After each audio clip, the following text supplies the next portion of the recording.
नमस्कार दोस्तों, जय हिंद, जय भारत। आजकल आपको पता है कि द कश्मीर फाइल्स जो मूवी है विवेक अग्निहोत्री जी के द्वारा बनाई हुई, उसके ऊपर कहीं खुशी, कहीं गम, कहीं पर विवाद हैं तो कहीं पर तारीफ़ें हैं।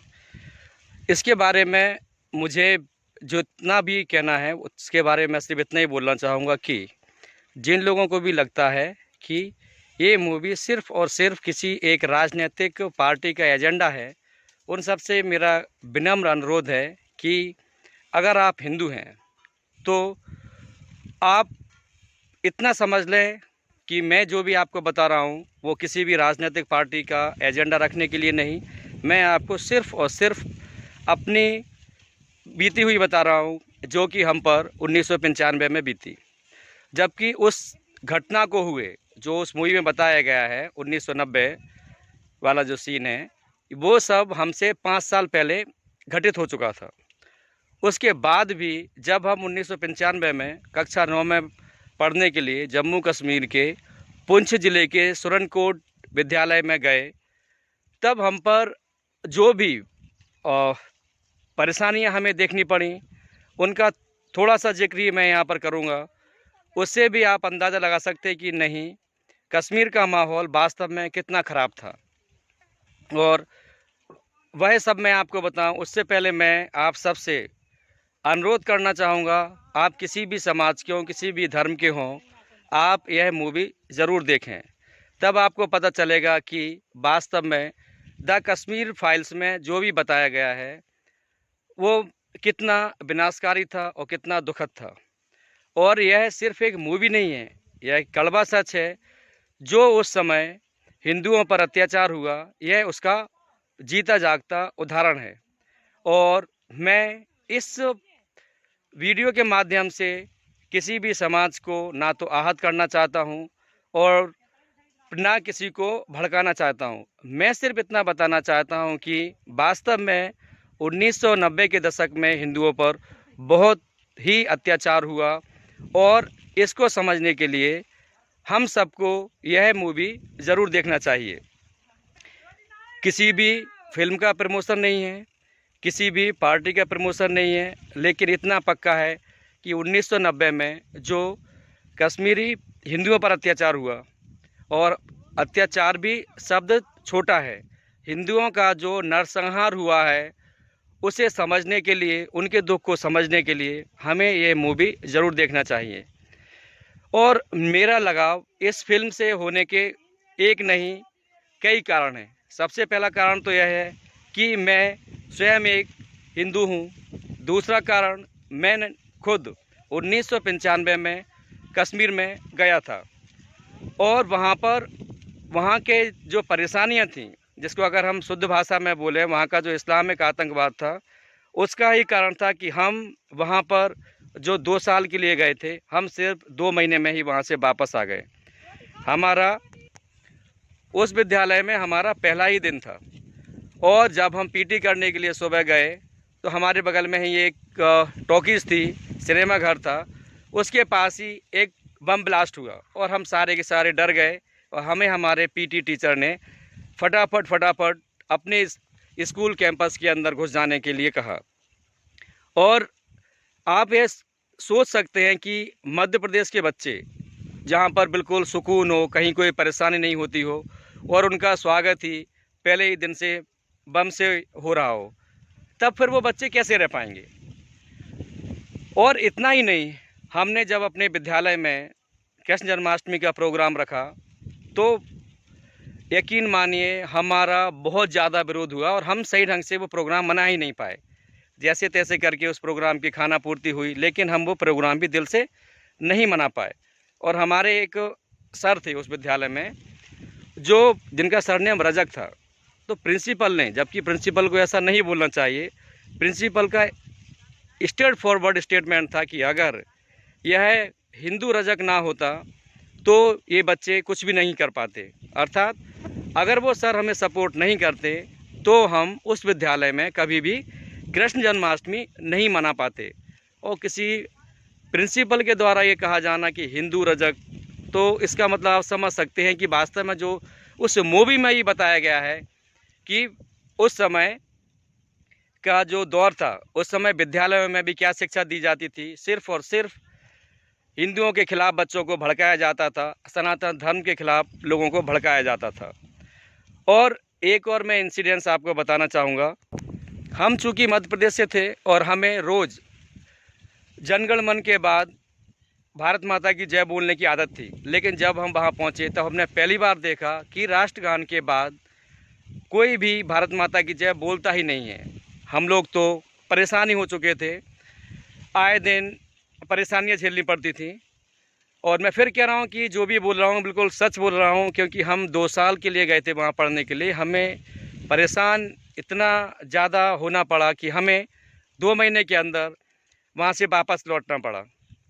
इसलिए मैं किसी भी संस्थान की बुराई के लिए वीडियो नहीं बना रहा हूँ, जो बीता सिर्फ़ और सिर्फ वही बता रहा हूँ। और आज एक महोदय मिले, वो बोलते हैं कि ये सब क्या है, ये तो गड़े मुर्दे उखाड़ना है। तो ऐसे लोगों से मैं सिर्फ इतना बोलना चाहूँगा कि कहना बहुत आसान है कि गड़े मुर्दे उखाड़ना है। भगवान न करे कभी आपके ऊपर ऐसा बीते, कभी आपका पूरा का पूरा घर बार सब छोड़ के आपको पूरे घर बार के साथ जाना पड़े, आपकी बहू बेटियों की इज्जत लूटी जाए, आपके सामने ही किसी को मार दिया जाए और फिर आपसे बोला जाए कि यार भूल जाओ, वो सब भूल जाओ, चलो आगे से शुरुआत करते हैं। भाई भूल तो गए ही हैं, भूलना ही पड़ता है क्योंकि ज़िंदगी को चलाना है। लेकिन अगर वास्तव में पूरी तरह भुला दिया जाए तो उन जैसे दुष्टों से भविष्य के लिए सतर्क नहीं रहा जा सकता। इसलिए दुख को भूलना तो पड़ेगा, लेकिन जो दुष्टता की गई, जो नरसंहार किया गया, उसको भुला देना कोई भी समझदारी नहीं है। उससे सबक ज़रूर लेना पड़ेगा कि अगर हिंदू वास्तव में जातियों में बटे रहे, जैसा कि जो नरसंहार था उसको नाम दिया गया कि कश्मीरी पंडितों का पलायन, जबकि वह हकीकत में क्या था, वह था कश्मीरी हिंदुओं का नरसंहार। तो इस वीडियो के माध्यम से मैं सारे के सारे हिंदुओं से छोटे सा विनती करना चाहूँगा कि आप किसी भी समाज के प्रति, किसी भी धर्म के प्रति कोई भी नफरत ना रखें, लेकिन आप लोग आपस में संगठित रहें। और हिंदू धर्म का कोई भी हो, किसी भी जाति का हो, किसी भी समाज का हो, उन सब से आपसी प्रेम से रहें, एक दूसरे का सहयोग करें। फिर आप देखेंगे कि दुनिया की ताकत नहीं जो कभी भी सनातनियों को नीचा झुकाने की हिम्मत कर सकें, उन्हें परेशान कर सकें। और उसके लिए हम सबको कुछ नहीं करना, सिर्फ इतना करना है कि जो भी हिंदू है उसे प्रेम से बोलना है, प्रेम से व्यवहार करना है और जितना हो सके उतना उसकी मदद करना है। उस फिल्म के द कश्मीर फाइल्स फिल्म के मैं एक छोटे से सीन के बारे में बताना चाहूँगा, जो आप खुद देखेंगे कि एक औरत के पति को उसके सामने ही मारा जाता है और फिर उसके खून से सने हुए चावलों को उसे खिलाया जाता है, सिर्फ ये कहकर कि अगर तू ये खा लेगी तो तेरे घर के और जो सदस्य हैं उनको हम जीवित छोड़ देंगे। और आप सोच के देखिए, बहुत आसान लगता है कि ये किसी भी पार्टी का एजेंडा है या क्या है। एक बार सोच के देखना कभी कि किसी परिवार की बेटी को, बहू को उन परिवार के सदस्यों के साथ ही आरा मशीन से चीर दिया जाए, तब कैसा लगेगा। बहुत आसान है भाषण देना। मैं किसी भी फिल्म के प्रमोशन के लिए वीडियो नहीं बना रहा हूं, लेकिन प्लीज़ हिंदुओं को गुमराह करने की हज़ारों कोशिश की गई हैं और की जाती रहेंगी। और हमें जातिवाद से ऊपर बढ़ना ही पड़ेगा अगर हम जीवन में दोबारा ऐसे दृश्य नहीं देखना चाहते।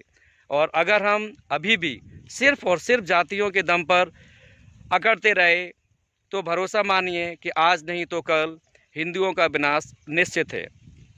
और मैं किसी को डराने के लिए वीडियो नहीं बना रहा हूँ, मैं बार बार समझाना चाहता हूँ कि हिंदू आपस में मिलके रहें, एक दूसरे की मदद करें। और जब भी किसी की जितनी भी थोड़ी बहुत मदद हो पाए करें। जैसे कि मैं अपना खुद का बताता हूँ, मेरी मदद किसने की? मेरे एक पंडित दोस्त ने। मुझे इंदौर कौन लेके गया? मेरा एक जैन दोस्त लेके गया। जबकि मैं तो अगर तथाकथित बोलूँ, मैं तो खुद शूद्र में आता हूँ। कहने को तो लोग बोलते हैं कि तू किस जाति का क्या, लेकिन अगर मैं अपने आप को वर्तमान में देखूं, वर्तमान में भले ही मैं कुछ भी हूं, लेकिन जब वो दोस्त मेरी मदद कर रहे थे उस समय तो मैं शूद्र ही था। तो जो लोग अब आजकल बोल रहे हैं कि जो कश्मीरी पंडित या जो ब्राह्मण आज उस द कश्मीरी फाइल्स मूवी को देखकर आंसू बहा रहे हैं, वो तब कहाँ थे और वो विरोध क्यों कर रहे थे द शूद्र मूवी का। तो मैं उन सब से कहना चाहूँगा कि उस द शूद्र मूवी में जो दिखाया गया है वो भी बहुत ज़्यादा दुखद है। इसमें कहीं से लेकर कहीं तक कोई भी दो राय नहीं है। लेकिन मैं सभी हिंदुओं से निवेदन करना चाहूँगा कि आप अपने सभी भाई बहनों को, वो किसी भी जाति के हों, किसी भी संप्रदाय के हों, उनका सहयोग करें, उनकी मदद करें। फिर आप देखेंगे कि जो अभी जैसे शूद्रों के बारे में, दलितों के बारे में बोलकर हिंदुओं को विघटित करने की कोशिश की जा रही है, ऐसा फिर कभी कोई नहीं करेगा। और मैं पूरे गर्व से कहूँगा कि मुझे गर्व है कि मैं हिंदू हूँ और मैं जब तक जीवित हूँ, जितना मुझसे हो सकेगा अपने हिंदू धर्म को आगे बढ़ाने के लिए पूरा प्रयास करूँगा। और मेरे हिंदू धर्म में जो लगता है कि कमियां हैं, उनसे जितना मुझसे हो पाएगा मैं उन्हें दूर करने का प्रयास करूँगा। जैसे मैं अपने बारे में बोलूँ कि मैं जातिवाद को नहीं मानता, बिल्कुल भी नहीं। और इसीलिए मैं किसी भी जाति के दोस्त के साथ, भाई के साथ खाना खाना, उठने बैठने में कोई भी परहेज़ नहीं करता। और मैंने जब अपने तथाकथित सवर्ण दोस्तों से बात की कि भाई जातिवाद दूर करने का क्या तरीका है, तो वे भी दिल से बोलते हैं कि यार एक बात बता, हम भी तेरे साथ खाते हैं, तू भी हमारे साथ खाता है, अब मुझे इतना बता दे कि मान ले मैं सवर्ण हूँ लेकिन मेरे घर के आसपास और हमारी जो रसोई है वहाँ भी गंदगी पड़ी हुई है, क्या तू खाना पसंद करेगा? मैंने कहा यार बात तो बिल्कुल 100% सच है। तो इसका मतलब ये है कि अगर हमें जातिवाद मिटाना है तो हमें अपने आप को शिक्षित करना पड़ेगा और अपने आसपास के माहौल को स्वच्छ रखना पड़ेगा। तब हम देखेंगे कि हमारा जो सनातन धर्म है पूरे विश्व में सबसे ज़्यादा ऊंचाई पर होगा।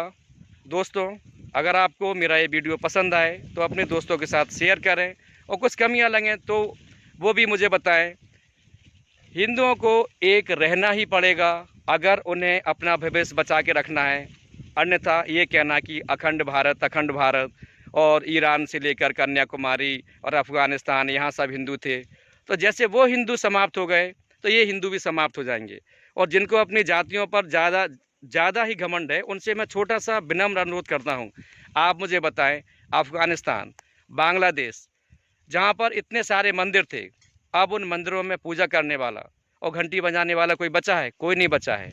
क्यों? क्योंकि जब हिंदू ही नहीं बचेगा तो मंदिर कहाँ बचेंगे और उनके पुजारी कहाँ बचेंगे। इसलिए आप सब एक रहें और एक दूसरे की मदद करें, फिर आप देखेंगे कि हमारा भारत फिर से विश्व गुरु बनेगा और सोने की चिड़िया बन के ही रहेगा। दोस्तों, इसी के साथ मैं एक बार फिर से निवेदन करूंगा कि द कश्मीर फिल्म ज़रूर देख के आएँ और उस फिल्म को देखने के बाद भी किसी भी धर्म मजहब के प्रति नफरत ना रखें, लेकिन हिंदू सजग ज़रूर रहें कि अगर हम अभी भी सचेत नहीं हुए तो हमारे साथ भी ये हो सकता है। जैसे कल ही मैं कहीं पढ़ रहा था कि कोई कश्मीरी अपने 70 बीघा के खेतों में लगे हुए सेब की फसल को छोड़कर घर बार छोड़ के भागना पड़ा। दोस्तों, बहुत आसान है आज के समय में कहना कि इस मूवी में किसी एक पार्टी विशेष का पक्ष रखा गया है, किसी समाज विशेष का पक्ष रखा गया है। लेकिन भगवान ना करे कभी आपके साथ आपके परिवार की बहन बेटी का बलात्कार हो, आपके भाई बहन बेटे पिता को मार दिया जाए, तब आप कभी नहीं कहेंगे कि मैं यह भूल सकता हूँ। जय हिंद, जय भारत मूवी ज़रूर। मैं उसी समय की दो बातें और आपको बताना चाहूँगा कि मेरी क्लास में एक लड़की पढ़ती थी और वो लोग, मैंने उससे पूछा, वर्तमान में वो लड़की सिख थी। तो मैंने बोला भाई आप सिख हो, बहुत अच्छी बात है। अरे बोले हम सिख तो हैं लेकिन हमें पता है कि हमने यहाँ पर हमारे जो दादा परदादा हैं, दादा पिताजी, हम लोग ये चौथी बार अपना धर्म चेंज कर रहे हैं। कभी हम हिंदू बने, कभी हम मुसलमान बने, कभी हम सिख बने, क्योंकि हमें अपने प्राण बचाने थे। अब यह मैं कोई मनगढ़ंत बात नहीं बता रहा हूँ, यह वही सच है जो हम उस समय 1995 में वहाँ पर देख रहे थे और झेल रहे थे। और एक समय की बात है कि शाम का समय था, हमारे जो सर थे हॉस्टल वार्डन, उन्होंने सारी की सारी जो बत्तियां थीं पूरी की तरह बंद कर दी और बोले भाई जो लोग हिंदू हैं वो रामायण का पाठ करने लगे और जो मुसलमान हैं वो कुरान की आयतें पढ़ने लगे। मैंने उनसे पूछा सर ऐसा क्यों?